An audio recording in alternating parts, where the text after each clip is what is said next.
Thank you. Buddhism entered Tibet in the 7th century of the Common Era. At that time, Tibet did not have a written language, and so according to the tradition, the king of Tibet sent a delegation of young men to India to study Sanskrit and Sanskrit grammar, to return to Tibet and devise an alphabet and grammar for Tibet for the sole purpose of translating Buddhist scriptures from Sanskrit to Tibetan. The first Tibetan language newspaper was published beginning in 1925. It was called Melong, which means mirror in Tibetan.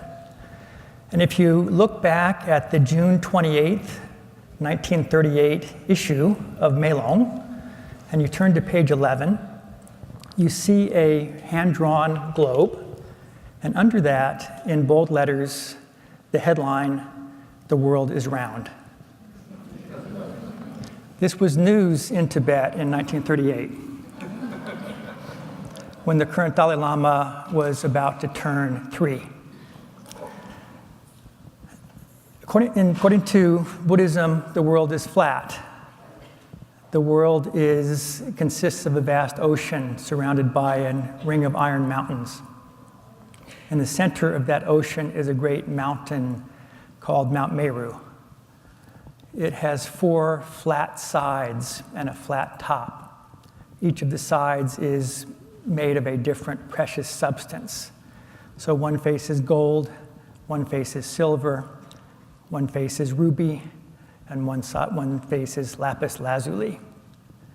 There are 4 island continents that surround this great mountain, one shaped like a circle, one like a square, one like a half circle, and one like a triangle. We live on the one shaped like the triangle, called Jambudvipa, shaped remarkably like India, with its base facing north. It's the southern continent. We face the side of Mount Meru that is made of lapis lazuli, and therefore, when the sun shines on the lapis face of this great mountain every day, our sky turns blue. This mountain is very important in Buddhism. On the top, there is a heaven called the Heaven of the 33. The Buddha's mother died 7 days after he was born and was reborn as a god in a Buddhist heaven. And after his enlightenment, the Buddha flew up to the summit of the Heaven of the 33 to teach his mother, who'd been reborn as a god, the Dharma, going up every day. He was still a monk, so he had to fly back down to earth and beg for his food, eat his lunch, and then fly back up. While he was eating his lunch, he would repeat what he told to the gods on the mountaintop to a monk called Shariputra. And from this, we get something called the Abhidharma. So there are gods in Buddhism. There's no capital G God, but there are many small g gods. Some live on the upper slopes of Mount Meru. Another group of gods live on the summit of Mount Meru. And then another group of gods live in 4 heavens above in the sky. And most Buddhists over the course of history have sought to be reborn as one of these gods. And so it's something very central to the tradition. Like theologians of all religions, Buddhist thinkers have asked the important question, is there sex in heaven? And the answer is yes. When we look at the 6 Buddhist heavens of our world in Buddhism is called the realm of desire, we have 5 different forms of sex. So the gods who live actually on Mount Meru, on the slopes and the summit, have sexual intercourse in the way that we understand it. The gods in the first heaven above the mountain have sex simply by embracing. The ones in the heaven above that do so simply by holding hands. The ones above that enjoy sexual intercourse simply by smiling at each other. And in the highest heaven, sex is simply eye contact. Imagine how different life would be if we had eye contact orgasm.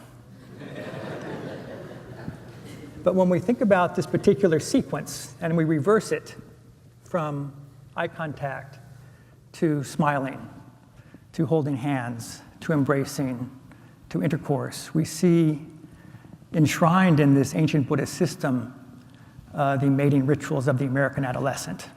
So there's something very profound there. So this world is flat.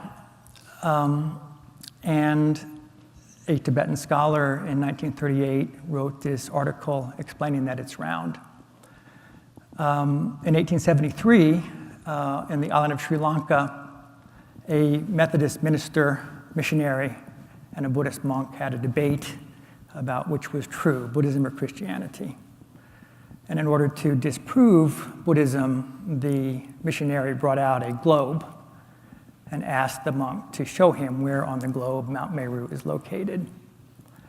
The monk did not respond, but he did point out the fact that we do live on the southern continent, and all magnets point north. The Buddhists won the debate, by the way. So in the 1990s, the Dalai Lama, now grown up, has declared that the world is round, and that those elements of the Buddhist tradition which are contradicted by modern science are to be discarded. So far, that's the only one.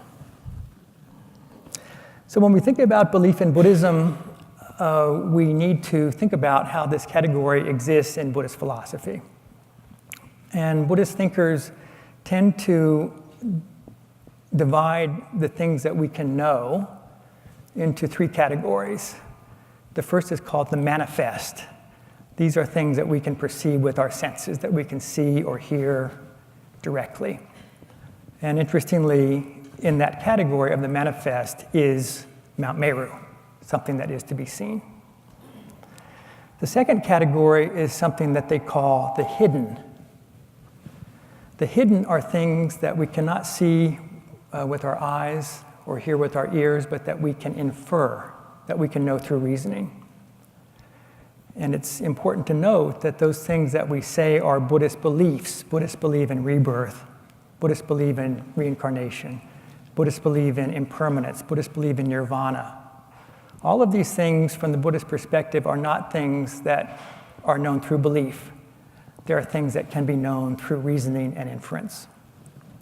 And hence, because things break, things fall apart, we die, things change from what the Buddhists would call gross impermanence, those changes that we can perceive with our senses, we can infer something called subtle impermanence, a constant falling apart, breaking apart in every single instant, both of our bodies and in the objects of our experience. Rebirth, which we tend to regard as a matter of faith or belief in Buddhism, for Buddhists is something whose existence can be inferred through reasoning. In order to do that, we have to recognize that Buddhism is a strongly dualistic tradition. There is mind and there is body. There is consciousness and there is matter. There's thought and there's form. Mind, therefore, in Buddhism is, like everything else, an impermanent process of moments of consciousness. One moment of consciousness producing the next one, and the next one, and the next one, and the next one. And those series of thoughts and sense experiences continue from the moment we're born till the moment that we die. And when we die, what ends is the body. What continues is this series of moments of consciousness. When the Buddha was asked, how is it possible for consciousness to go from one lifetime to a next without there being some soul, without there being some self? The example was given of the candle, in which one candle can be lit from another without a single flame passing from one to the other. It's a process of oxidation, and it's possible for that flame to go from one physical basis to another. In the same way, consciousness can go on after the body is dead. Where does it go?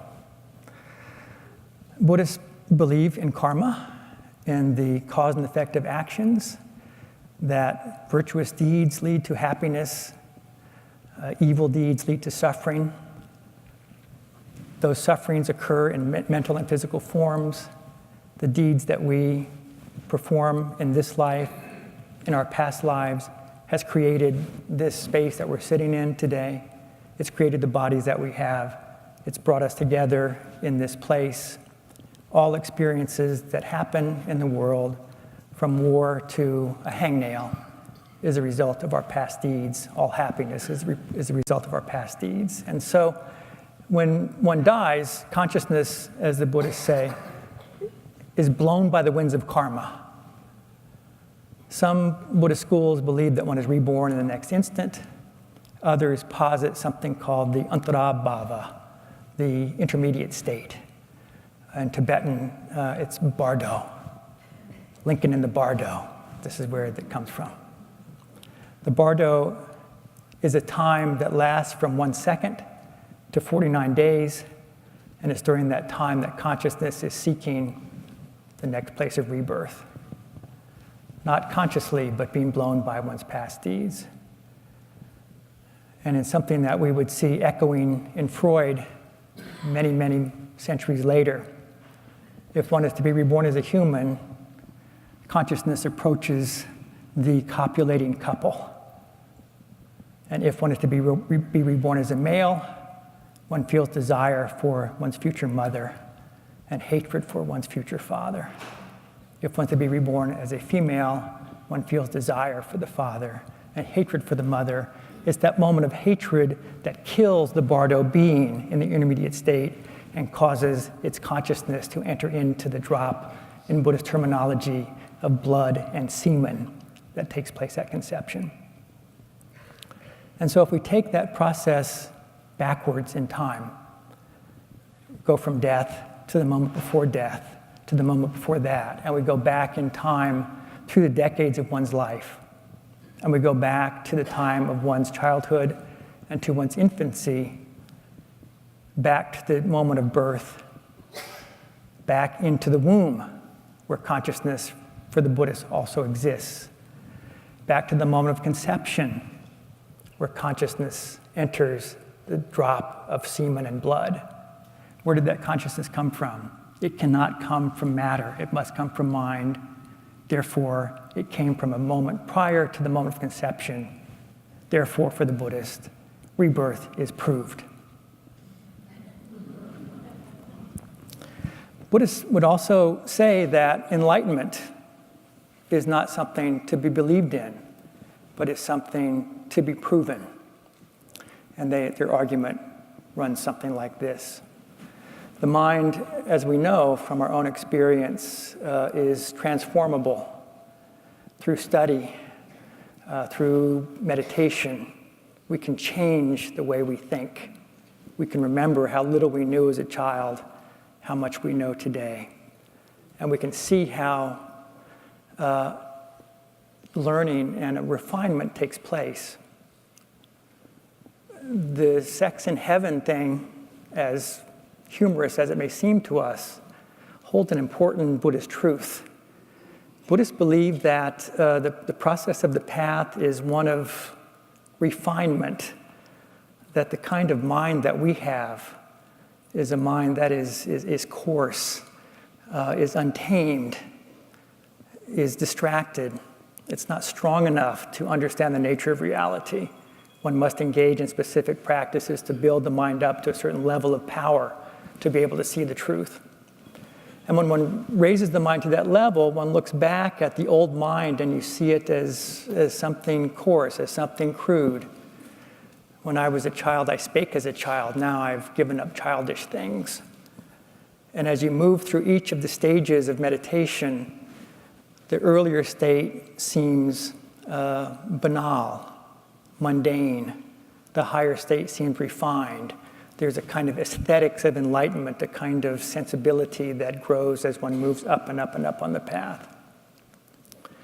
And therefore, the claim is that this process of transformation is unlimited. The possibility of the mind to transform itself is infinite, based on our own experience, and also based on a famous Buddhist statement that we find in an early text, which says, the nature of the mind is light. The defilements are, it's agantu in Sanskrit. It's a word that means added on, superficial, superfluous, extrinsic, incidental, accidental. Those emotions that seem to define who we are, our likes, our dislikes, the things that we love, the things that we hate, our desire, our craving, our attachment, our hatred, our anger, our enmity, our jealousy. All of these things, our ignorance, our confusion, our distraction, all these things are superficial. They're not of the nature of the mind. The nature of the mind is light. And therefore, these things, which tend to define us in our own thoughts and experiences every day, they're just on the outside, and they can be cleared away through the process of the path. Therefore, enlightenment exists. That's the argument. There is another category in addition to the manifest and the hidden. There's a category called the very hidden, the extremely hidden. These are things that we cannot know simply through our sense experience or simply through our process of inference and reasoning. These are things that are only known by the Buddha. Examples that are often given are the particular deeds that a peacock did in a previous life to cause each of the different colors in its tail. But it also has to do with the particular deeds that one did in a previous life to have the body of a Buddha that is adorned with the 32 marks of a Superman, marks of beauty. And so we find in a Buddhist text a statement from giving wealth, from ethics, happiness. That is, by being a generous person, one is wealthy in the future. By being an ethical person, one is happy in the future. In the Buddhist system, there are 6 places of rebirth: gods, demigods, humans, animals, ghosts, and denizens of hell. One is reborn as a god through acts of generosity in a past life. One is reborn as a human through ethical activities in a past life, keeping vows. One is reborn as an animal through acts of stupidity in a past life. One is reborn as a ghost through acts of greed. And one is reborn in hell through acts of hatred. In the Buddhist cosmology, there are many heavens and there are many hells. 8 hot hells, 8 cold hells, 4 neighboring hells, and various trifling hells, as they're called. And so it's exactly how karma works. Not that karma exists in principle, but how it works, that is something that is known only to a Buddha. And so, despite the fact that we can use our power of reason to understand that rebirth exists, that there will be a future life and there have been past lives, despite the fact that we can use our reasoning to infer and conclude that enlightenment exists, how to get to enlightenment, how to reach nirvana, this is not something that we can know. This is something that we must turn to the Buddha for, and he is to be believed because he is what's called a pramana Buddha, a valid person. So the advent of a Buddha into the world is a hugely important moment. It's an epical moment in history because the world has been bereft until someone appears, someone who over the course of many millions of lifetimes has perfected himself so that he can be reborn at a time when there is no Buddha and figure out entirely by his own efforts what the path to enlightenment is, and then to teach it to others. Indeed, in the story of the Buddha's enlightenment, he achieves enlightenment under the Bodhi tree at age 35. And he spends 7 weeks, those same 49 days, just in the vicinity of the tree trying to decide what to do. And the god Brahma comes down from heaven and begs him to teach. A god comes to ask a man to teach the path out of suffering and samsara. And the Buddha says, what I've understood is so profound, it's so difficult, it's just the benighted world cannot understand it. And Brahma said, there are some indeed who have much dust in their eyes, but others have little dust in their eyes. And those with little dust in their eyes can be taught. And so the Buddha decided to teach, walks from Bodh Gaya to Sarnath, to the deer park where he finds his 5 old friends, known to the tradition simply as the Group of 5. And there he gives his first teaching, what we call the Four Noble Truths. It's actually a bad translation. It's not the truths that are noble. The truths, knowing these things, these are truths for those who are spiritually noble, those who can understand this world of suffering that we live in. And so for those who are not spiritually noble, those things are not true. We don't believe that life is qualified by suffering. We don't believe that the cause of suffering is the belief in self. We don't believe there's a state beyond suffering, and we don't know how to get there. But for those who know these things, then one can follow that path, and therefore those 4 truths ennoble such people. The term is Aryan, that wonderful Sanskrit term that was completely ruined in the 20th century. It means noble or superior. It was a term, an ethnic term in ancient India, and the Buddha made it a religious term. So he went there and he taught the Dharma. He lived until the age of 80. At that time, in a little town called Kushinagara, he lay down on his right side and passed into Nirvana. Before he did so, however, his disciples asked him what they should do with his body after he was gone. He said, I should be cremated, and the bones should be placed buried in a mound at a crossroads. This term for mound in Sanskrit is stupa, where we get our word in English, tope. So he passed away. The relics were gathered. Groups of his followers came from across North India, all claiming the relics for themselves. A fight was about to break out. And one Brahmin said, let me divide these into 8 piles and give those to the 8 groups of the Buddha's followers. So he gave the 8 piles of bone and teeth to his followers. There was a bunch of ashes left that one young man took, and then the Brahmin himself kept the bucket that he'd used to divide up the relics, and that because it had touched the relics of the Buddha, that was also sacred. And so these relics were entombed in 10 stupas around North India. And as the story goes, 200 years later, the Emperor Ashoka, a great Buddhist patron, went and broke open those 10 stupas, took all the relics, and went about building 84,000 stupas across his kingdom. So when you see a chedi in Thailand, or a stupa in India, a chudan in Tibet, a pagoda in East Asia, these are all stupas. They're all supposed to contain relics of the Buddha.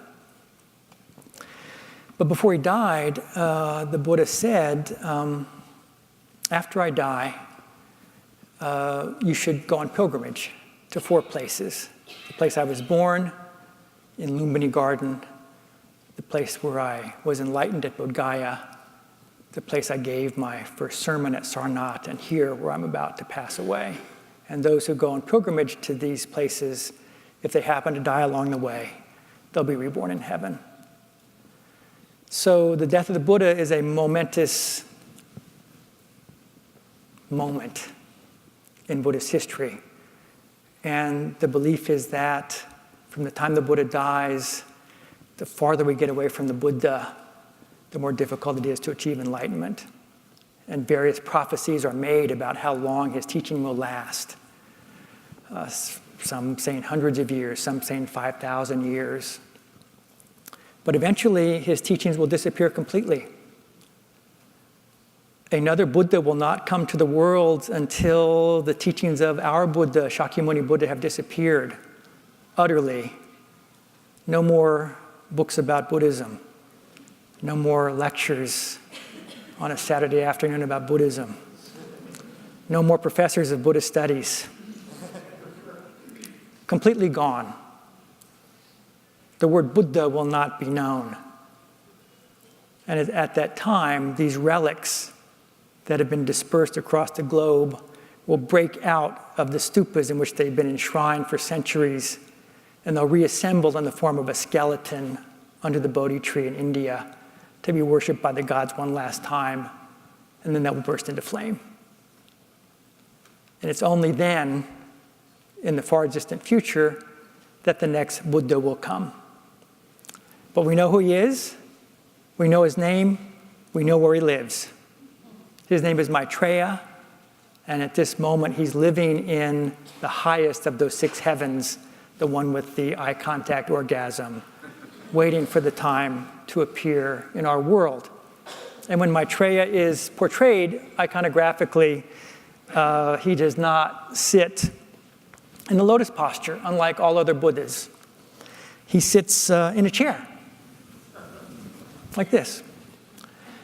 And the reason that's given is that if any of you have ever sat in the lotus posture or tried to do so, it takes a long time to get your legs sort of untangled.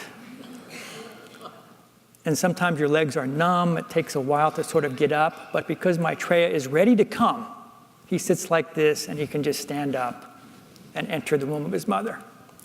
That doesn't mean that Maitreya is inaccessible. And there have been many attempts over the course of Buddhist history to meet him.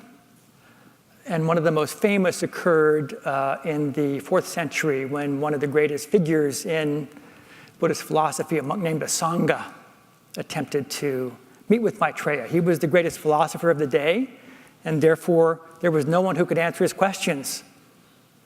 Only Maitreya could answer them. And so he decided to enter into some meditations in an attempt to contact Maitreya. He found a cave, went in, meditated for 3 years, nothing. So he was about to give up, and he came out of the cave, and he saw a man holding like a railroad spike, like a big piece of metal. And he had that in his left hand and a piece of the finest Benares silk in his right hand. And he was just rubbing this big hunk of metal. And Asanga said, "What are you doing, sir?" He said, "I'm a tailor, and I'm making a needle for myself."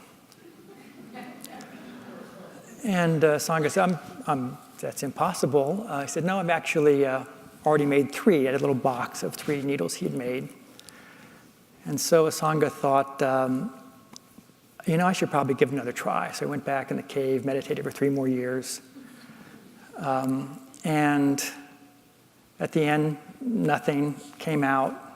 But noticed over the 6 years from the roof of the cave, just a little drip, drip, drip of water had worn out a little depression in the stone floor of the cave. And he thought, that's really inspiring. This little weak water has worn away stone through persistent effort. Let me go back in.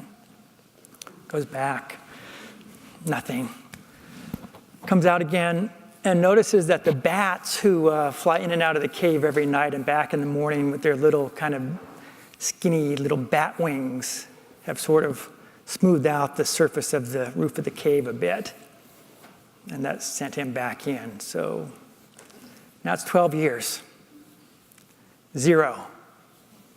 And he comes out, and there at his feet is a dog.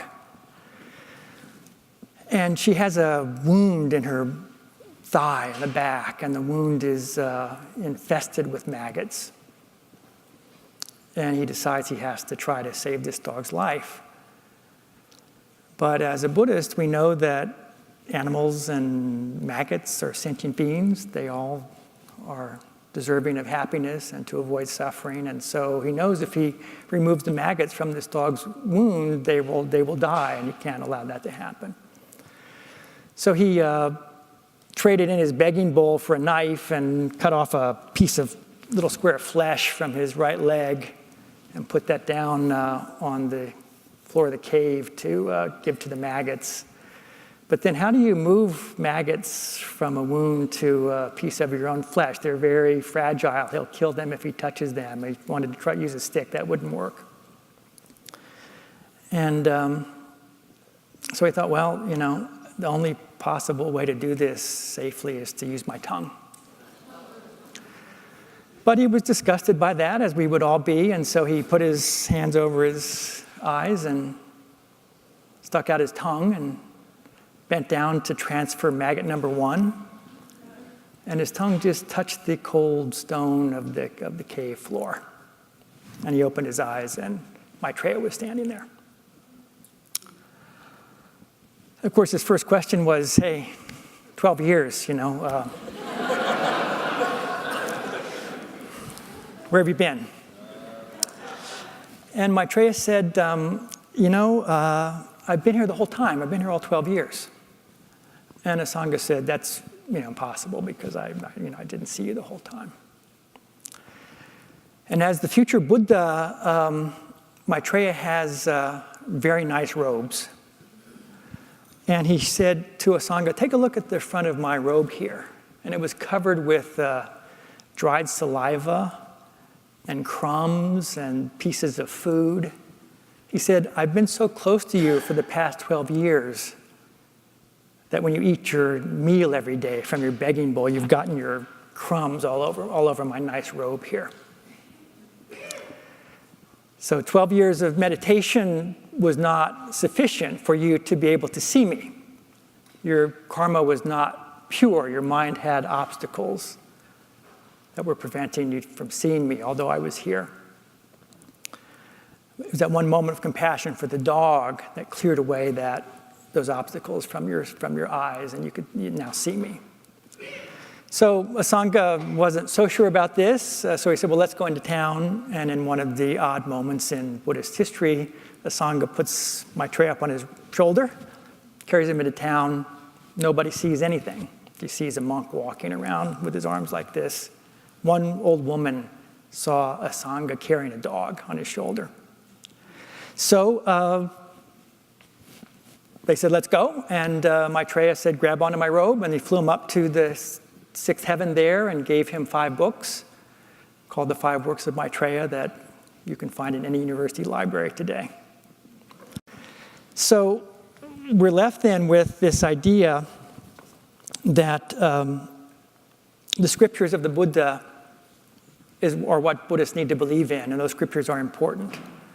And so we find people going on pilgrimage, as the Buddha said, but then beginning, as Buddhism begins to spread, monks going from China, particularly from Sri Lanka to India to get scriptures.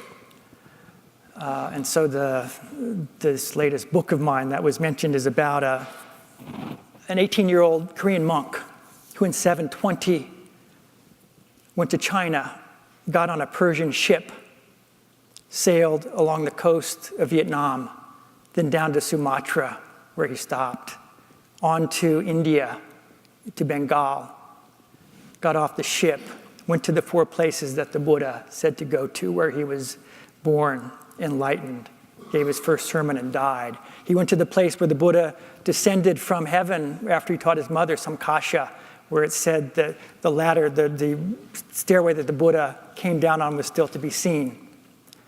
He traveled south to some of the great cave temples of India, then up north to Afghanistan and Pakistan, which was at that time a major center of Buddhist practice. Remember the Bamiyan Buddhas destroyed by the Taliban in 2001 in Afghanistan. Then this young monk, for some reason, took a left turn. He went to Persia and Arabia, found his way back, and made it back to China. That entire journey took him only 3 years. His name was Shecho. And so what I've tried to do in that book is to imagine what he saw. I took 12 places where he stopped, told the story that he would have known, the artwork that he would have seen. He didn't stay any place long enough to learn Sanskrit, to learn languages as many other pilgrims did from China. His encounter with Buddhism was through art and architecture. So in 1978, I was a graduate student on a Fulbright fellowship, living in a Tibetan monastery in South India. I was the only white guy there. It was all Tibetan monks, all men, and me. And at night, the young monks would come to my room and they would say, "We've heard that the world is round. Is that true?" And I said, "Yeah, it is. We've now, sent the Apollo spacecraft has gone into space. We have these fabulous photographs that show a round world, and the world is round." Then one night, an old monk came to my room, one of the senior monks of the monastery. He said, "I understand you're telling the young monks that the world is round." And I said, "Sir, yes, I have been saying that. We have these photographs from space, and the other thing is that just the entire world has been explored, and no one has seen Mount Meru." And he said, "You could see it if you had pure karma." Thanks very much.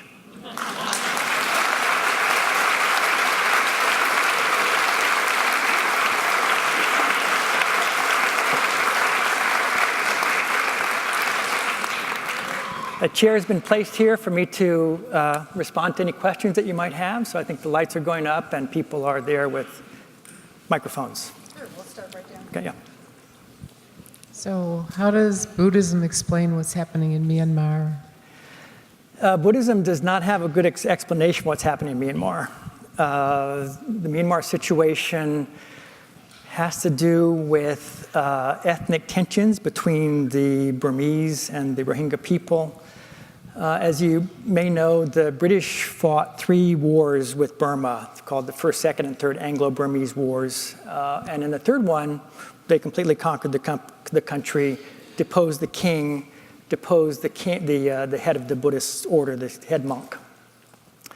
They brought in then workers from Bengal who were Muslims, and these are the people now being persecuted. And so there is nothing in Buddhist doctrine to justify what's happening there. It is the case that there have been tensions historically between Islam and Buddhism. Buddhism disappeared largely from the Indian subcontinent around the 14th century.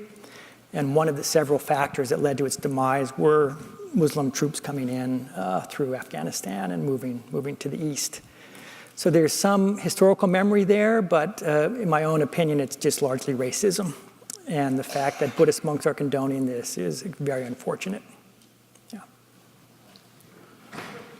We're back over here. Hello. At one point you mentioned how Buddhism considers there to be many hells or many different places that are hell. And I was just wondering if, according to Buddhism, is this world a hell? Just wondering. Is this world a hell? Is this world a hell? No.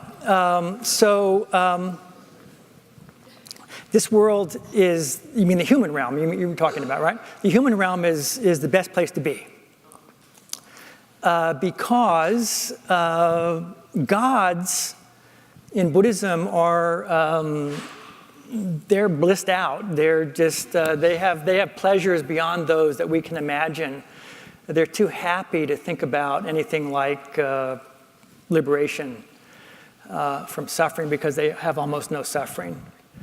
The beings in hell are so tortured by, and the tortures there are unspeakable, they just don't have any possibility of thought to think about anything other than just experiencing this awful pain. So the human realm is said to be the ideal place for the practice of Buddhism because we have enough suffering to know that suffering exists, but we're not destroyed, we're not paralyzed by suffering. And we have enough happiness to understand that happiness exists, but we're not completely disintoxicated by it. So from the Buddhist perspective, rebirth as a human is something very good and extremely rare, and therefore not to be squandered.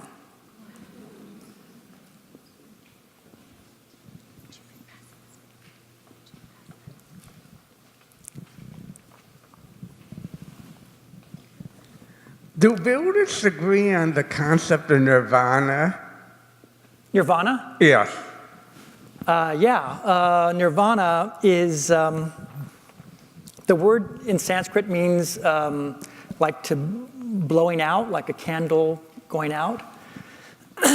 Nirvana in the early tradition is essentially the end of rebirth. And so it doesn't sound particularly pleasant to us from our limited perspective. The idea is that in Buddhism is that we've all been reborn literally infinite times in the past. There's no beginning to the process of rebirth. We have been reborn in every possible form, every possible species. All of this has gone on and on and on, such that we just want this to stop. In Buddhism, the fact that that change occurs, that we have no control over what's going to happen in the next second, that none of us can say with certainty that we're not going to die in 5 minutes, that is unacceptable, uncontrollable change. And therefore, the Buddha is trying to then posit a state beyond suffering, and at least as it's set forth in the early scriptures, that state requires the cessation of mind and body. So nirvana it's not that you go to nirvana because there's no one to go there. It's not that you're in nirvana because there's no one to be there. When the Buddha died, when he passed into nirvana, as the tradition describes it, at the age of 80, he was not reborn again. Therefore, just as the continuum of form, the physical body ceases, dies at death, nirvana is also the death of consciousness. It just stops.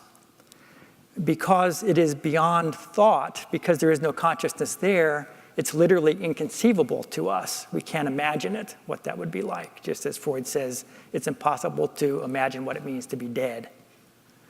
And so, from a certain perspective, the early tradition is saying that this life of uncontrollable change in all different forms of rebirth, most of which are spent in hell or as a ghost or as an animal, this has to end.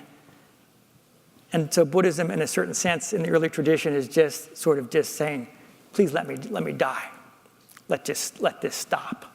And that state of cessation is called nirvana. We're all the way back here. Yep. After seeing a film about the Buddha, I decided he had what in modern psychology would be called an attachment disorder. And from listening to what you've been saying, and now with nirvana being described that way, it seems like an effort to avoid attachment. And nirvana is certainly 100% detached. After all, Buddha did leave his wife and child twice, so. But they both achieved nirvana, right? The wife and the child. So, certainly, attachment is one of the great fears in Buddhism, right? Attachment means that one is craving things, and when they fall apart, that just causes suffering. And so, again, we have to think about this in terms of rebirth. That the things that we're doing in this lifetime, we've done already 1,000 times. We've been everything. The attachment hasn't gotten us anything other than more suffering. And so there's also a philosophical reason behind non-attachment, which is that there's no self. We are just a process of thoughts and a form. We're a psychophysical process. There's nothing in us that lasts longer than that. And therefore, There's no person there to get attached to. These things that we want are all falling apart all the time. And so non-attachment is the proper attitude toward those things which are all ephemeral anyway. It is the case that the Buddha did leave his wife behind at age 29, and he left behind a newborn son. But from the point of view of the tradition, he came back. His wife was not happy when he returned. She said, I want you to give your son his birthright. Little 5-year-old boy, 6-year-old boy, and the Buddha ordained him as a monk, which made her very unhappy and made his father unhappy. And the father said, listen, you cannot do that. This is my grandchild. You cannot make him a monk. And the Buddha said, well, I'm sorry. And from now on, we'll make a rule that says you have to have your parents' permission to become a monk. Of course, I'm his father, so I'm giving permission, but in the future, we won't do that. Then his wife, and as well as his stepmother, they were some of the first nuns. And when the Buddha ordained women, he did say something that was revolutionary in ancient India, which was that women can achieve enlightenment. And both his stepmother and his wife also did so. So what is the gift that one is giving? What does attachment mean if he is able to then provide them with the path to liberation from the Buddhist perspective? That's the greatest gift of all, despite the fact those of us who are parents would find this very hard to deal with, right? Yeah. We are back here in the center. Yep.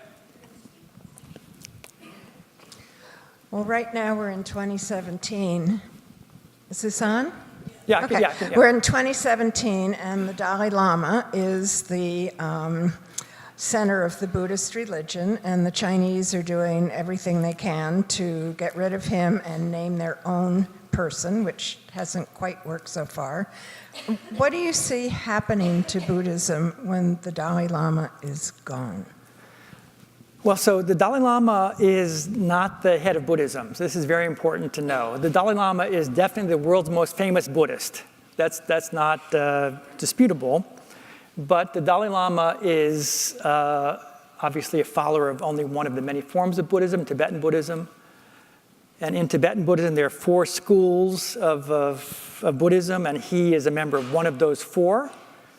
And so he's a particularly important figure in one sect of one form of Buddhism. For historical reasons, he's a very famous figure worldwide now, but he does not speak for Buddhists outside of the Tibetan tradition. And there would be some Tibetan Buddhists who would also say that he doesn't speak for them. In 1642, a Mongol general defeated the enemies of the Dalai Lama and placed him on the throne of Tibet. So it's only since 1642 that the Dalai Lama has been head of state. This was the time of the 5th Dalai Lama. So he was born in 1935, and so he is getting on in years. He will at one point pass away. According to Buddhist doctrine, he can choose where he's going to be reborn. He's a kind of advanced being who can choose his place of rebirth. And he has said that he'll be reborn in exile, not in Tibet. And so what is likely to happen is that at the time of his passing, a Dalai Lama will be found in exile, and a Dalai Lama will be found in Tibet. There will be two little babies.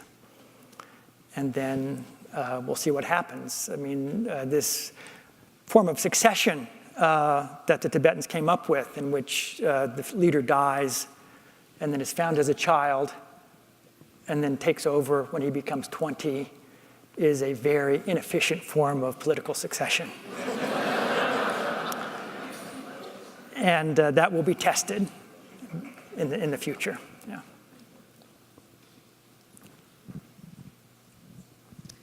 Could you, please speak to the function of chanting? And B, nowadays everybody says, well, you perform good works, so you get good karma, that's your reward, or you've been bad, and so you get bad karma. Could you please elaborate on that or correct it? Chanting, so chanting can mean many things in Buddhism. I mean, something that's important to know about the Buddhist tradition is that the Buddha probably died around 400 BCE. It's interesting that scholars have been trying to figure out when he lived for a long time, and there have been big debates in terms of entire centuries, right? You find articles written by New Testament scholars arguing whether Jesus was born in 3 BCE or 1 BCE. And we don't even know when he lived with any precision at all. It is the case, however, that in ancient India, whether it was the Hindu Vedic tradition or Buddhism, teachings were not written down. Writing existed, but writing was for commerce. The truth is something that is spoken. The truth is something that is heard. And so nothing that the Buddha taught was written down for 400 years after his death. If I'm remembering correctly, the earliest of the 4 Gospels was written something like 35 years after the crucifixion. In the case of Buddhism, we're talking about 400 years. And so what Buddhist monks did was chant. That's their job. When we look at the way a monastery is divided, we have monks whose job it is to memorize and chant the long discourses and the middle-sized ones and the short ones. And so this chanting of the scriptures goes way back and continues to the present day. Karma.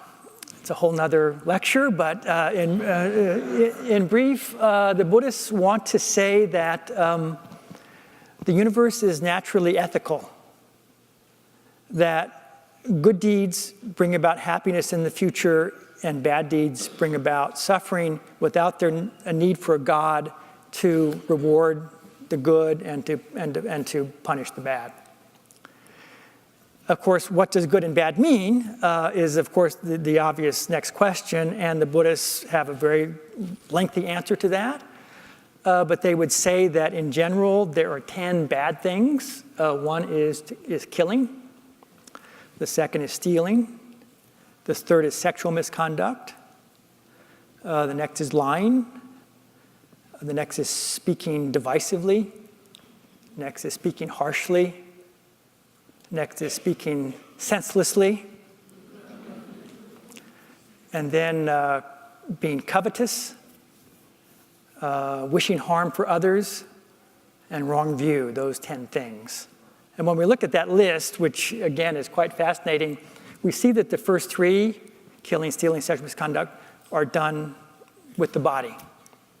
The next 4 are done with speech.